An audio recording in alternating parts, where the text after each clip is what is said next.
जैसे गुरुओं के माध्यम से हमने सेवा का प्रण लिया था, पाठ लिया था, उस सेवा के प्रभाव से हम देखते हैं कि संसार में कितने कितने कार्य होते चले जाते हैं। ऐसे ही ये गौशाला है, अगर हम यहाँ पे भी सेवा का प्रण लेंगे तो हमारी गौ माता भी सुखी होगी।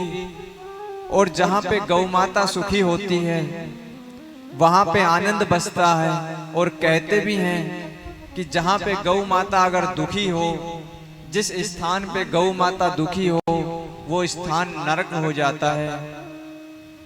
तो हर घर में गौ हो, आज इतना देखने को नहीं मिलता, परंतु आपके गांव में गौ माता है, गौशाला है। अगर आपके गांव में ही गौ माता आनंदित रहेगी तो पूरे गांव को आशीष देगी। और अगर गौ माता यहाँ पे भी दुखी होगी तो कहीं ना कहीं उस दुख का भार हमारे ऊपर आएगा। महाभारत में तो यहाँ तक कहा है कि सर्वेषामेव शापानां प्रतिघातो ही विद्यते न तो माताभिशापानां मोक्ष कवचन विद्यते। कहा कि आप सब श्रापों से मुक्त हो सकते हो, आप अनेकों पापों से भी मुक्त हो सकते हो, पर कहा कि न तो माताभिशापानां। ये महाभारत का उदाहरण हमारे सामने है।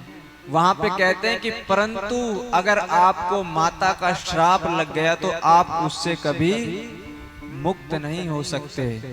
और गौ माता तो पूरे विश्व की माता है, इसने पूरे संसार को अपने भीतर समाहित कर रखा है।